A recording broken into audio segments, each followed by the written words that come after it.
Hello friends, मेरे YouTube channel में आप सभी का स्वागत है। आज की वीडियो में बात करने वाले हैं कक्षा 10 का जो पेपर है हिंदी का आपकी बोर्ड परीक्षा के लिए। तो आइए फटाफट से देख लेते हैं पूरा पेपर।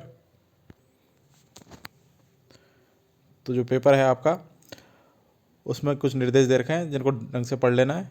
पहला प्रश्न है आपका जिसमें आपको वस्तुनिष्ठ प्रश्न मिलेंगे। फर्स्ट क्वेश्चन है, टिकाऊ शब्द में प्रयुक्त प्रत्यय है। तो टिकाऊ शब्द में प्रत्यय है टिक प्लस आऊ। ऑप्शन नंबर द आपका सही उत्तर रहने वाला है।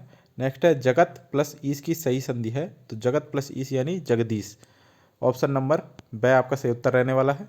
नेक्स्ट है, गोपियाँ किससे अटूट प्रेम करती हैं। तो गोपियाँ श्री कृष्ण ने अटूट प्रेम करती हैं। नेक्स्ट है, परशुराम विश्व में प्रसिद्ध थे। तो क्षत्रियों के शत्रु के रूप में अत्यधिक प्रसिद्ध थे। नेक्स्ट है, कवि जयशंकर प्रसाद कैसा स्वप्न देखकर जाग गया। नेक्स्ट क्वेश्चन है, उत्साह कविता में बादल किसका प्रतीक है। 7 नंबर क्वेश्चन है, बच्चों का द्वारा मूर्ति पर कैसा चश्मा लगाया गया था। सरकंडे का, लकड़ी का, कांच का या काले रंग का। नेक्स्ट क्वेश्चन है, आषाढ़ मास के महीने में बाल गोविंद भगत क्या कार्य करते थे। गंगा स्नान के लिए जाते थे, या फिर प्रभातियाँ गाते थे, या खंजड़ी बजाते थे, या फिर धान की रोपाई करते थे। नेक्स्ट है, लेखक ने नवाब साहब से खीरा न खाने का क्या कारण बताया। 10 नंबर है, मानव संस्कृति है। 11 नंबर है, मकई के खेत में किन का झुंड चल रहा था। 6 नंबर है 12 नंबर है, पहाड़ी कुत्तों की मणि ने क्या विशेषताएं बताई। नेक्स्ट है क्वेश्चन नंबर सेकंड जिसमें आपको रिक्त स्थानों की पूर्ति करनी है। पहला है, रूपम नाच रही है वाक्य में कौन सी क्रिया है।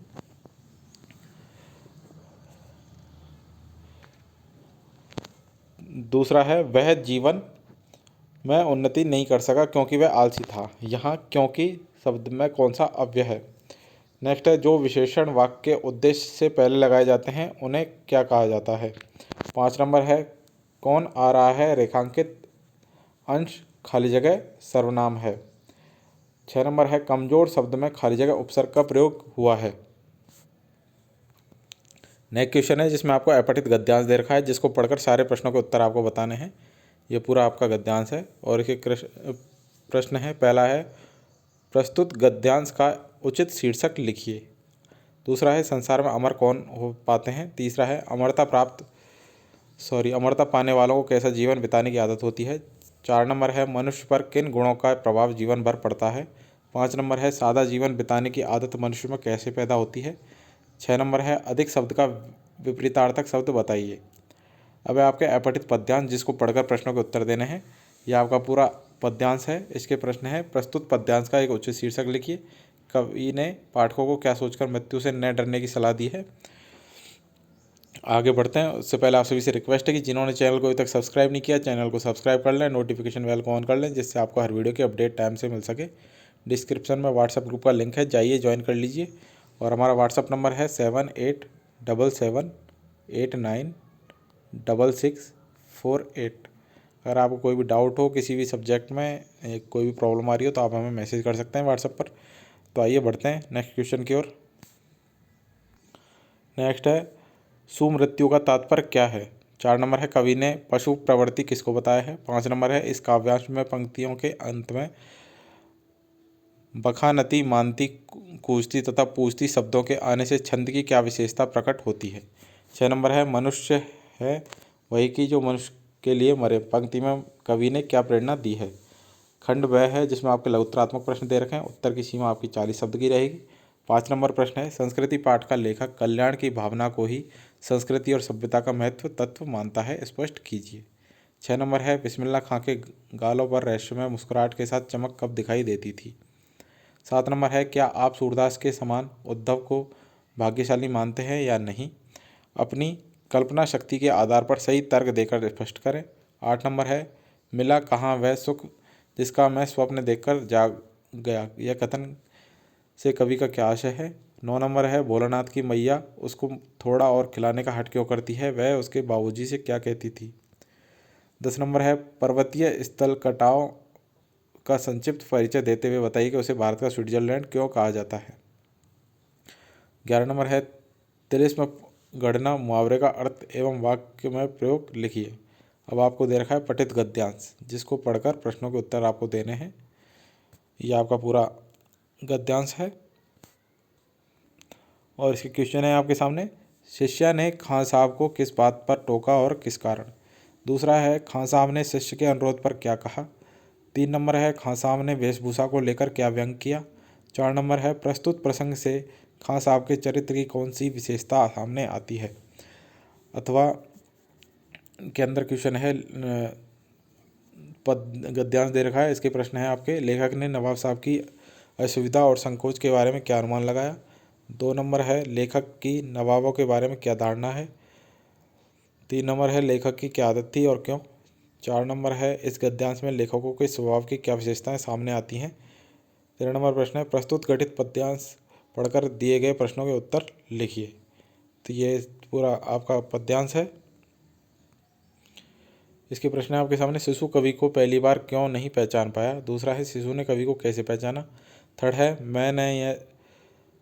मैं न सकता देख मैं न पाता जान, इस पंक्तियों में कवि ने अपनी किस मनोदशा की ओर संकेत किया है।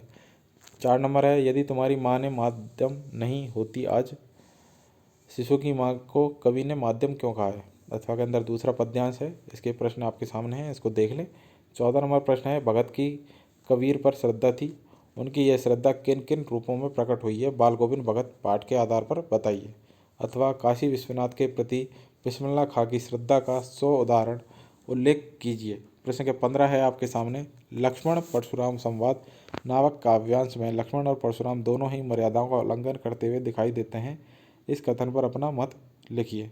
अथवा यह दंतुरित मुस्कान कविता के आधार पर शिशु की मुस्कान व उसके स्पर्श के प्रभाव का वर्णन कीजिए।